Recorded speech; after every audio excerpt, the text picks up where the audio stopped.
Good morning friends. Last lecture છે એની અંદર આપણે ડીકમ્પોઝિશન ટેકનિક છે એની વાત કરેલી. ડીકમ્પોઝિશન ટેકનિક છે એમાં આપણો પ્રોજેક્ટના ડેટા છે એ કેવી રીતે અલગ અલગ પાર્ટ છે એની અંદર ડિવાઈડ થાય છે એનું આપણે ડિસ્કશન કરેલું. પછી ડીકમ્પોઝિશન ટેકનિક છે એમાં કેટલી એક્ટિવિટી છે એ પરફોર્મ થાય એની વાત કરી હતી. પછી અલગ અલગ ટેકનિક્સ કઈ છે એની વાત કરી હતી. પછી અલ્ગોરિધમેટિક મેથડ્સ છે એની આપણે વાત કરીએ કયા કયા મોડલ છે જે કોસ્ટ ઇફેક્ટિવ મોડલ છે એ માર્કેટમાં અવેલેબલ છે. એમાંનું પહેલું મોડલ છે એને આપણે ડિસ્કસ કર્યું હતું જેને આપણે કોકોમો કહીશું, that is known as a constructive cost model. પછી કોકોમો છે એ ત્રણ ટાઈપના આવે છે, બેઝિક, ઇન્ટરમીડિયેટ અને ડિટેલ. પછી બેઝિકમાં શું આવે, ઇન્ટરમીડિયેટમાં શું આવે અને એડવાન્સ ઓર ડિટેલ કોકોમો છે એની અંદર શું આવે એનું આપણે ડિસ્કશન કર્યું હતું. પછી એના એડવાન્ટેજ અને ડ્રોબેક છે એને જોયા હતા. અને પછી ફાઇનલી કોકોમો 2 છે એનું રિપ્રેઝન્ટેશન એ લોકોએ 1981 છે એની અંદર પબ્લિશ કર્યું. જે કોકોમો મોડલમાં નાના નાના ડ્રોબેક્સ હતા એ ડ્રોબેક્સને એ લોકોએ દૂર કરવાની ટ્રાય કરી છે. અને 1981માં એ લોકો એનું એડવાન્સ વર્ઝન લઈ આવ્યા જેને એ લોકોએ કોકોમો 2 છે એવું નામ આપ્યું. પછી કોકોમો 2 છે એનો યુઝ ક્યાં ક્યાં થાય, કઈ કઈ ટાઈપની ડિસિઝન સિચ્યુએશન અરાઇઝ થાય જ્યાં તમે કોકોમો 2 છે એનો યુઝ કરી શકો એની આપણે વાત કરી હતી. અને આજે હવે આપણે સ્લીમ એટલે કે software life cycle management model છે એનું ડિટેલમાં ડિસ્કશન કરવાના છીએ. SLIM is one of the first algorithmic cost model. It is based on Norton-Rayleigh function and generally known as a macro estimation model. એટલે મોડલનું બીજું પણ નામ છે macro estimation model and it is for large project. COCOMO આપણે વાત કરી હતી કે બહુ એકદમ એક્સ્ટ્રીમ હાઈ નહીં પણ થોડો મીડિયમ ટર્મનો પ્રોજેક્ટ હોય તો કોકોમો વધારે હેલ્પફુલ થાય. સામે સ્લીમ છે એમાં એવું છે કે સૌથી લાંબો કે બહુ મોટો પ્રોજેક્ટ હોય ત્યાં તમે સ્લીમ મોડલ છે એને અપ્લાય કરો તો એ આપણા માટે ઇઝી ગોઈંગ રહેશે. SLIM also uses historical data from past projects for estimation. It also uses and considers other project parameter, characteristics, attributes, and KLOC for its estimation calculation. હવે જો આગળ જેમ કોકોમો છે એ પ્રીવિયસ કોઈ પ્રોજેક્ટ છે એને develop કર્યો હોય તેના ડેટા છે એ લેતું હતું. સ્લીમમાં પણ એવું છે કે બીજા કોઈ પ્રોજેક્ટ છે એના પેરામીટર, કેરેક્ટરિસ્ટિક્સ, એટ્રીબ્યુટ્સ, બરાબર, પછી કિલો લાઇન્સ ઓફ કોડ અથવા કે લાઇન્સ ઓફ કોડ છે એવું પણ તમે એને કહી શકો, બરાબર. એનું એસ્ટિમેશન પણ એ તમને કરીને આપશે કે એપ્રોક્સ કેટલી લાઇન્સ ઓફ કોડ છે એનું રિપ્રેઝન્ટેશન થશે. SLIM enables a software cost estimator to perform following function. હવે કયા કયા ફંક્શન છે એ કોઈ પણ સોફ્ટવેર એસ્ટિમેટર છે એ કોસ્ટનું ડિફાઇન કરી શકે, એટલે કોસ્ટ કેટલી થાય એનું એસ્ટિમેશન કરી શકે એના માટે અમુક ફંક્શન્સ છે પ્રોવાઈડ કરે છે. એ ફંક્શનને આપણે સ્ટેપ બાય સ્ટેપ ચેક કરીએ. નંબર 1 છે calibration. Fine tuning the model to represent the local software development environment by interpreting a historical database of past projects. હવે કેલિબ્રેશન શું કહે છે, જો કે તમારી પાસે એક્ઝિસ્ટિંગ જે વસ્તુ છે એની સાથે તમે જૂનો કોઈ પ્રોજેક્ટ છે એને ડેવલપ કર્યો છે તો એનો ડેટાબેઝ છે એનો તમે આમાં યુઝ કરી શકો. That is known as a calibration. Calibration એક ટાઈપનું કોમ્બિનેશન, બરાબર. જૂના ડેટાબેઝ સાથે તમે નવા પ્રોજેક્ટ છે એના ઇનપુટ આઉટપુટ છે એ તમે જૂના ડેટાબેઝમાં કોઈ પ્રોજેક્ટ છે બનાવ્યો છે તો એના ડેટાબેઝમાં ડેટા છે એને તમે સ્ટોર કરી શકો. પછી છે build. An information model of the software system collecting software characteristics, personal attribute, computer attribute, etc. બિલ્ડમાં શું આવે છે? An information model of the software system. Software system છે એનું આખું output. Collecting software characteristics, software ખરેખર શું કરશે.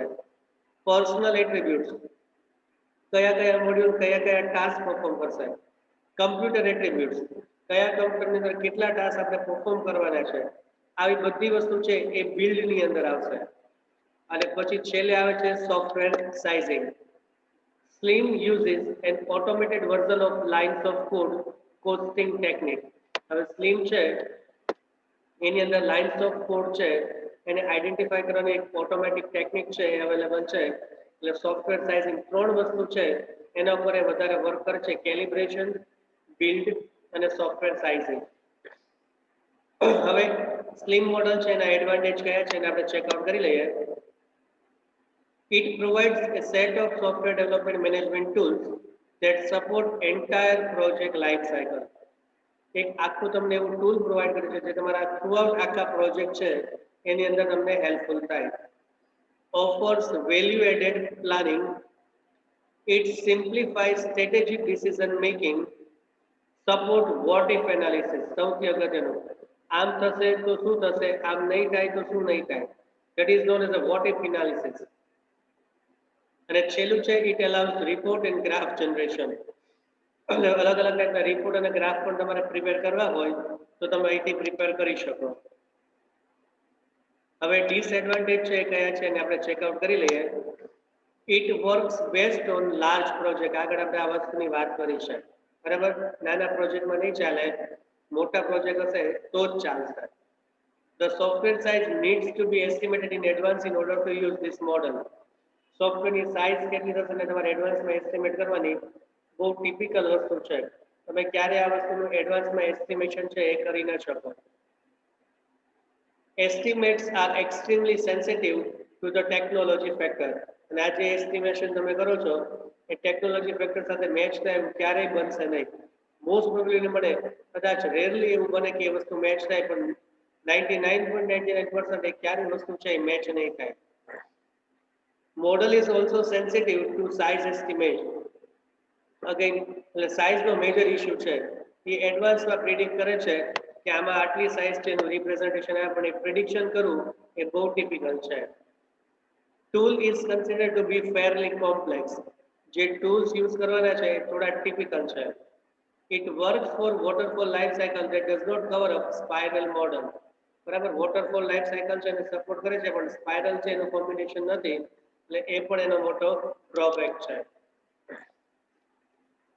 હવે આપણે લર્ન કરવાનું છે automated estimation tool. The right tools can make all the differences in helping to provide better software and faster. We should focus on providing effective tools to help estimate, measure and report software project performance, manage function point data and utilize historical and industrial benchmark data. હવે આપણે જ્યારે કોઈ software છે એનો use કરીએ છીએ તો એના માટે સાચા ટૂલ છે એ આપણને મળે તો આપણો ટાસ્ક છે એ બહુ ઈઝી થઈ જાય. આપણું ફોકસ આપણે ક્યાં રાખવાનું છે? જે આપણું બજેટ છે, એકચ્યુઅલી જે આપણે ડેવલપ કરવાનું છે, સોફ્ટવેરનું પરફોર્મન્સ મેન્ટેન કરવાનું છે. જૂના એવા પ્રોજેક્ટ આપણી પાસે પડ્યા છે તો એ પ્રોજેક્ટ છે એને પરફેક્ટલી આપણે યુઝ કરીએ, બરાબર. અને આના બેઝ ઉપર ઇન્ડસ્ટ્રીમાં આપણું એક પ્રીડિફાઇન્ડ બેન્ચમાર્ક, એટલે કે આપણું એક નામ ક્રિએટ થાય, એ પ્રોસેસ છે આપણે કરવાની છે. Tools are designed to support software measurement program for project inception through final performance reporting. હવે આ બધા ટૂલ્સ છે એનો યુઝ કેવી રીતે થાય છે? તો એનો યુઝ શું છે કે સોફ્ટવેર મેઝરમેન્ટ છે, બરાબર. સોફ્ટવેરની સાઇઝ કેટલી છે, કોસ્ટ કેટલું છે, આ બધી જ વસ્તુ છે, અને ખાસ કરીને એનું પરફોર્મન્સ, આ બધી વસ્તુનું રિપોર્ટિંગ છે એના બેઝ ઉપર આપણે જે તે ટૂલ છે એનો યુઝ કરવાનો છે. હવે એમાં કયા કયા ટૂલ્સ આપણી પાસે અવેલેબલ છે ને આપણે સ્ટેપ બાય સ્ટેપ ડિસ્કસ કરવાના છીએ. Some of the popular automated tools are given below. Number 1 is benchmark data. આવા મને એમ છે કે આપણે 4 કે 5 ટૂલ છે એને લર્ન આઉટ કરવાના છે. Let us start from number 1, benchmark data. આગળનામાં આવી ગયું છે જો આ benchmark data. ચાલો, QP management group, that is quality project management group, has established the world's largest functional size based software matrices benchmark database. હવે quality project management group છે એ લોકો એક આખું મોટું સોફ્ટવેર મેટ્રાઇસિસ છે એનો એક પ્રોજેક્ટ ક્રિએટ કર્યો છે કે જેની અંદર એની ક્વોલિટી ને બધું શું હોય એનું રિપ્રેઝન્ટેશન છે એ લોકોએ ડિફાઇન કર્યું છે. QP has been collecting data since 1990. Project and application data are added to database annually. after rigorous analysis and verification to ensure the highest degree of data integrity in the industry. માર્કેટમાં જેટલા સારા સારા project છે એ લોકોનું એક collection એ લોકો બનાવે છે અને collection માટે અહીંયા ડેટાબેઝ વર્ડ છે એનો યુઝ થયો છે, ધ્યાન રાખજો. આ ડેટાબેઝ એટલે આપણે અત્યારે ઓરેકલમાં જે રેકોર્ડ નાખી છે એવી ફોર્મેટની વાત નથી કરતા.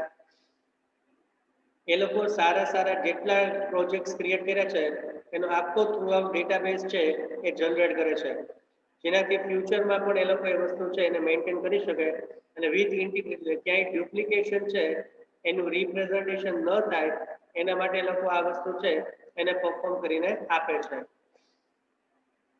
The database consists of statistics on the thousands of projects and applications.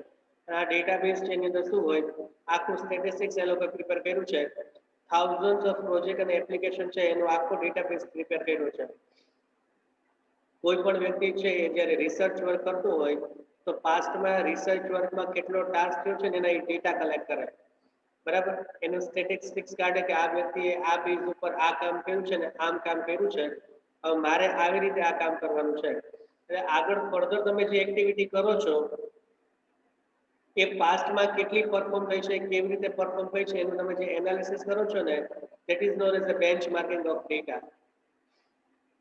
Project productivity for new development and enhancement efforts.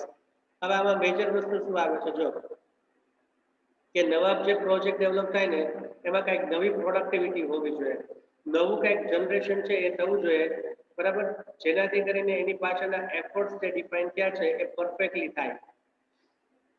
Project cost and labour rates. પ્રોજેક્ટનું કોસ્ટિંગ કેટલું છે એના માટેના લેબર રેટ્સ એટલે કે જે વ્યક્તિઓ આ પ્રોજેક્ટ ડેવલપ કરવા છે ને એનું આપણે કોસ્ટિંગ કેટલું પે આઉટ કરવાનું છે. Application maintenance productivity. એપ્લિકેશન જે ડેવલપ થઈ છે એના મેન્ટેનન્સ માટે તમે શું શું પરફોર્મ કરવા છો, કેવા કેવા ટાસ્ક પરફોર્મ કરવાના છો એનું રિપ્રેઝન્ટેશન. એપ્લિકેશન સપોર્ટ કોસ્ટ, બરાબર. એપ્લિકેશનની સાથે સાથે અત્યારે જેટલું તમે કરશો એનો સપોર્ટિંગ કોસ્ટ, એટલે એપ્લિકેશનમાં જ્યારે જ્યારે કંઈક કંઈક ઇશ્યુ આવે ત્યારે તમે સોલ્વ આઉટ કરો that is known as supporting cost. Application and project quality સૌથી વધારે ઇમ્પોર્ટન્ટ છે, આ મેન્ટેન થશે તો બધું જ મેન્ટેન થશે. Time to market schedule duration, બરાબર, કેટલા ટાઈમની અંદર પ્રોજેક્ટ ડેવલપ થાય છે, કેટલા ટાઈમ માટે વપરાય છે, બધી જ વસ્તુ આની અંદર ઇન્ક્લુડ થશે. અને પ્રોજેક્ટ સ્ટાફિંગ, પ્રોજેક્ટમાં ટોટલ કેટલા લોકો છે એ કરન્ટલી ઓક્યુપાય રહેશે. જો પ્રોજેક્ટ કેવો છે એના પર આ બધી વસ્તુ છે એ મેટર કરે છે. ઓનલાઈન પ્રોજેક્ટ હોય તો તમારે અમુક પ્રીડિફાઇન્ડ સ્ટાફ છે ને કન્ટિન્યુ ત્યાં આપવો પડે. ઓફલાઈન પ્રોજેક્ટ હોય તો તમારે એટલા બધા ઇશ્યુ નહીં થાય, કારણ કે ઓફલાઈનમાં જ્યારે એરર આવશે તમારી કંપનીને આપશે તમે એના માટે સ્ટાફ એલોકેશન કરશો. પણ ઓનલાઈન પ્રોજેક્ટ હોય ત્યારે કોન્સ્ટન્ટ તમારે શું કરવું પડે, સ્ટાફ એલોકેશન છે એ પર્ટિક્યુલર પ્રોજેક્ટ માટે રાખવો પડે, જેથી કરીને ક્યાંય પણ ઓનલાઈન ઇશ્યુ થાય તો તરત એનું સોલ્યુશન મળે. હવે નંબર 2 છે ક્યુ એસ્ટિમેટિંગ. આ બધા ઓટોમેટેડ ટૂલ્સ છે કે જે આપણું પ્રોજેક્ટ છે એને સારામાં સારી રીતે આપણે ડેવલપ કરી શકીએ એના માટે આપણને હેલ્પફુલ થાય. Quality Project Management Group estimating model provides a structured framework to collect and analyze data required to estimate your organization software project. Again, આગળ જે બેન્ચમાર્કમાં આપણે વાત કરી સેમ વસ્તુનું રિપ્રેઝન્ટેશન અહીંયા છે કે મેનેજમેન્ટ ગ્રુપ છે, ક્વોલિટી પ્રોડક્ટ મેનેજમેન્ટ ગ્રુપ, જે આખું એક ફ્રેમવર્ક તૈયાર કરે છે કે જેની અંદર આખું સોફ્ટવેર છે એનું રિપ્રેઝન્ટેશન કેવી રીતે થાય એના માટે કેટલા ડેટાને બધી જરૂર પડશે એનું એ મેનેજ કરશે. The rough order of magnitude estimate are based on current industry average benchmark data, which are driven by adjusted function point size of the project. હવે આમાં શું થશે, જો એનો એક રફ આઈડિયા છે ને તમને રિપ્રેઝન્ટેશન કરીને આપશે. અત્યારની ઇન્ડસ્ટ્રીમાં અમુક પ્રીડિફાઇન્ડ આપણે કહીએ કે ક્વોલિટી કેવી મેન્ટેન થાય છે એના બેઝ ઉપર તમારે નવા પ્રોજેક્ટ છે એનું તમને આખું મેઝરમેન્ટ છે ને એ કરીને આપશે. This model produce an estimate that has not been calibrated for project risk or other factor that can impact project productivity and quality. હવે આ મોડલ છે એમાં કેલિબ્રેશન છે એનું રિપ્રેઝન્ટેશન નથી. હવે એ વસ્તુનો એટલે શું થાય, પ્રોજેક્ટનું રિસ્ક અને એની સાથેના અધર જે ફેક્ટર અફેક્ટેડ ફેક્ટર્સ છે એનું રિપ્રેઝન્ટેશન કેવી રીતે અને એના હિસાબે પ્રોડક્ટિવિટી અને ક્વોલિટી છે એમાં કેટલી વધઘટ થશે એનું એઝમ્પશન નથી કરી શકાતું. The estimate will include project effort, project schedule and project staffing. ત્રણ વસ્તુને ઇમ્પ્લિમેન્ટ કરે છે. પ્રોજેક્ટ એફર્ટ્સ, પછી પ્રોજેક્ટનું શેડ્યુલ અને પ્રોજેક્ટનું સ્ટાફિંગ છે એ કેટલું જોશે એ ત્રણ વસ્તુ પર વધારે ડિપેન્ડ કરે છે. ક્વોલિટી છે, પરફોર્મન્સ છે, પ્રોડક્ટિવિટી છે, રિસ્ક એસેસમેન્ટ છે, આવી એક પણ વસ્તુ છે ને એ કેરી ફોરવર્ડ નથી કરતો. The required input The required input data for the estimating model includes project adjusted function point size, the selection of type of project, that is new development or enhancement, and identification of the development delivery platform for the project. હવે એ શું કરે છે? જો તમારી પાસે જે pre defined input છે એ input છે એનું એસ્ટિમેશન કરશે. એના બેઝ ઉપર પ્રોજેક્ટમાં કયા ફંક્શનમાં આ વસ્તુ છે એનો યુઝ થશે. એના માટે તમારે નવું ડેવલપમેન્ટ કરવું પડશે કે એક્ઝિસ્ટિંગ ડેવલપમેન્ટ તમારી પાસે જે અવેલેબલ છે એની અંદર જ આ ઇનપુટિંગ થઈ જશે અને એના બેઝ ઉપર પ્રોજેક્ટ છે એનું પરફોર્મન્સ કેવું આવશે અથવા પ્રોજેક્ટનું ડિલિવરી પ્લેટફોર્મ છે એ કેવું છે એનું તમને રિપ્રેઝન્ટેશન કરીને આપશે. આવું નવું થર્ડ મોડલ છે that is known as a SMRE, software measurement reporting and estimating. SMRE નો full form is the tool that automates software project estimating and the report of project performance matrices. હવે આગળના heading છે એના પર જ આપણને ખબર પડી જાય કે આગળના કોઈ ફેક્ટર છે જે આગળના ટૂલમાં આપણે વાત કરી એના કરતા આ ટૂલ છે એની અંદરના ફેક્ટર છે એ સાવ જુદા છે. અહીંયા રિપોર્ટિંગ છે, સોફ્ટવેર મેઝરમેન્ટ અને રિપોર્ટિંગ છે એના પર વધારે ફોકસ છે. Organization can use SMRE to estimate project size, effort, schedule, and staffing early in the life cycle using in-house or industry benchmark. હવે SMRE શું કરે છે? જો પ્રોજેક્ટની સાઇઝ, એના માટે કેટલો એફર્ટ જોશે, શેડ્યુલ કેટલું જોશે, સ્ટાફિંગ કેટલું જોશે, એના લાઈફ સાયકલ મોડલ છે એની અંદર એડવાન્સમાં ડિફાઇન કરી દેશે. અને ઇન હાઉસ કે અત્યારે આપણી પાસે જે ટીમ છે એનાથી વસ્તુ છે એનું રિપ્રેઝન્ટેશન ચાલશે કે કોઈ ઇન્ડસ્ટ્રીમાંથી આપણે સ્પેશિયલાઇઝ પર્સન છે એને ફોલો અપ કરવા પડશે એ બધું એડવાન્સમાં ડિફાઇન કરી દેશે. Once the project is complete, SMRE is used to capture project data, report the performance of development project, and compare the performance to in-house and industry benchmark. હવે SMRE શું કરશે? અહીંયા S થઈ ગયો છે, SMRE છે. એ શું કરશે? આખો પ્રોજેક્ટ પૂરો થાય પછી એના ડેટા છે એને કેપ્ચર કરશે, એનું પરફોર્મન્સ કેવું છે એને જોશે, માર્કેટમાં આવા પ્રોજેક્ટ ચાલે છે એની સાથે પરફોર્મન્સ છે એને કમ્પેર કરશે અને ઇન્ડસ્ટ્રીમાં આ વસ્તુ કેટલી ચાલશે એનું રિપ્રેઝન્ટેશન કરશે. SMRE as intuitive interface allows a user to quickly develop project estimate, enter key project statistics, compare the performance to benchmark, analyze the result of comparison, and publish the report in either Word or PowerPoint format. એટલે SMRE છે એ શું કરશે? User છે એને ઝડપથી પ્રોજેક્ટનું estimation છે કરીને આપશે, પ્રોજેક્ટના સ્ટેટિસ્ટિક્સ ડિફાઇન કરી દેશે, પરફોર્મન્સ કેવું આવશે એનાલાઇઝિંગ ધ રિઝલ્ટ અને એનું રિઝલ્ટ છે એને ડિફાઇન કરશે, કમ્પેરિઝન કરશે અને પછી એનું રિપોર્ટ છે એ આખું વર્ડ અને પાવર પોઈન્ટ છે એની અંદર જનરેટ કરીને પ્રોવાઈડ કરશે. SMRE has been designed to work with PQM Plus and the function point workbench in order to share relevant data to aid in the production of software measurement report. હવે SMRE છે એ PQM Plus અને workbench છે એની સાથે કોલેબોરેટ કરીને કામ કરે છે જેથી કરીને સોફ્ટવેર મેઝરમેન્ટ રિપોર્ટ છે એટલે કે સોફ્ટવેરનું રિપોર્ટિંગ છે એ પરફેક્ટ ઓર્ડરની અંદર થઈ શકે. એટલે સોફ્ટવેરનું કરંટ વર્ક છે અત્યારે એ કેટલા લેવલ સુધી ને કેટલું સારું છે એનું આઈડેન્ટિફિકેશન આપણને થઈ શકે. Now function point workbench TM 6.0 આ ચોથું આની અંદર છે. The function point workbench is a network ready window based tool which makes it easy for an organization to implement the function point analysis technique for sizing, estimating and evaluating software. હવે આગળના બધા ટૂલમાં આખી વસ્તુ છે ને એનું representation આવતું હતું. અહીંયા શું વાત કરી છે કે કોઈ પર્ટિક્યુલર પોઈન્ટ ઓફ વ્યૂ તમારે પ્રોજેક્ટ છે એનું એનાલિસિસ કરવું હોય, એસ્ટિમેશન કરવું હોય અને સોફ્ટવેરને ઇવેલ્યુએટ કરવું હોય તો તમે ઇવેલ્યુએટ કરી શકો. ફંક્શન પોઈન્ટ છે વર્ક બેન્ચનો મીનિંગ શું થયો? એક પર્ટિક્યુલર વેબસાઇટમાં આપણે માની લો કે પેજ ડેવલપ કર્યું છે તો એ વેબસાઇટનો પેજ છે એનું રિપ્રેઝન્ટેશન કેવું થશે, એનું એસ્ટિમેશન ને એનું એનાલિસિસ ને બધું તમારે કરવું હોય તો તમે અહીંથી કરી શકશો. The function point workbench is specifically designed to scalable for effective use by individual counter as well as for a large distributed IT environment. હવે એનો યુઝ જનરલી ક્યાં થાય છે? જો કોઈ ઇન્ડિવિડ્યુઅલ કાઉન્ટર છે એટલે કોઈ મોટી કંપની છે અથવા કોઈ લાર્જ ડિસ્ટ્રીબ્યુટેડ આઈટી એન્વાયરમેન્ટ વાળી કંપની હોય ત્યાં તમે છે આનો યુઝ કરી શકો. અને ત્યાં જેનો યુઝ થાય છે કોઈ નાના પ્રોજેક્ટ છે એના માટે આનો યુઝ નથી થતો. The function point workbench and SMRE have been designed to work together to share relevant data to aid in the production of software measurement report.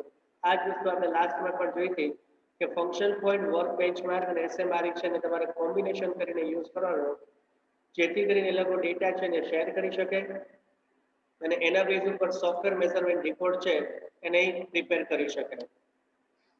હવે PQM plus The Intelligent Software Measurement and Estimated Tool અત્યારમાં માર્કેટમાં સારામાં સારું ચાલતું હોય આગળના બધાની જે વાત કરી છે એની કમ્પેરમાં તો PQM પ્લસ છે એ સૌથી વધારે intelligent software development measurement tool છે. PQM Plus is a productivity quality measurement system developed for software development project managers and measurement specialists. બરાબર, સોફ્ટવેરનું જે મેઝરમેન્ટ કરતા હોય એ સોફ્ટવેરની કોસ્ટ કેટલી થશે, આ શું થશે, આ બધી જ વસ્તુ છે એનું થ્રુ આઉટ અને સારામાં સારું ડિટેલ એનાલિસિસ છે એના માટે તમે PQM Plus છે એનો યુઝ કરી શકો. PQM Plus is a benchmarking and measurement tool with a robust function point repository that provides project estimating based on historical data, project scheduling and risk assessment. PQM Plus છે એ શું કરે છે? જો એની પાસે પોતાની inbuilt robust function point repository છે એટલે એક પ્રોજેક્ટ છે એને થ્રુ આઉટ આખો એક ફેક્ટરમાંથી પાસ કરવા માટે કેટલા ફંક્શન્સ છે એમાંથી પાસ થાય તો એકદમ પરફેક્ટ કહેવાય. એનું આખું કલેક્શન છે ને PQM Plus પાસે છે. એનાથી હવે એમાં એ શું કરે? જો હિસ્ટોરિકલ કોઈ જૂના પ્રોજેક્ટ છે એના જે ડેટા છે એની સાથે એનું કમ્પેરિઝન કરશે, પ્રોજેક્ટનું શેડ્યુલિંગ શું છે એનું પણ તમને રિપ્રેઝન્ટેશન આપશે, રિસ્ક ફેક્ટર કયા છે એનું પણ રિપ્રેઝન્ટેશન આપશે. PQM Plus and SMRE have been designed to work together to share relevant data to aid in the production of software measurement reports. Again, આ અને SMRE છે એ પણ બધા એકબીજા સાથે ડેટા છે એનું શેરિંગ કરે છે જેથી કરીને સોફ્ટવેર મેઝરમેન્ટ રિપોર્ટ છે એ પરફેક્ટલી જનરેટ થાય. એટલે ઓટોમેટેડ એસ્ટિમેશન ટૂલ છે એની આપણે 4 ટૂલ છે એની અંદર વાત કરી આપણે. હવે પ્રોજેક્ટ શેડ્યુલિંગ અને ટ્રેકિંગ આ નવો પોઈન્ટ છે એને આપણે શરૂ કરવાના છે પણ નેક્સ્ટ લેક્ચર છે એ ત્યાં આપણે આને શરૂ કરશું. Thank you very much student.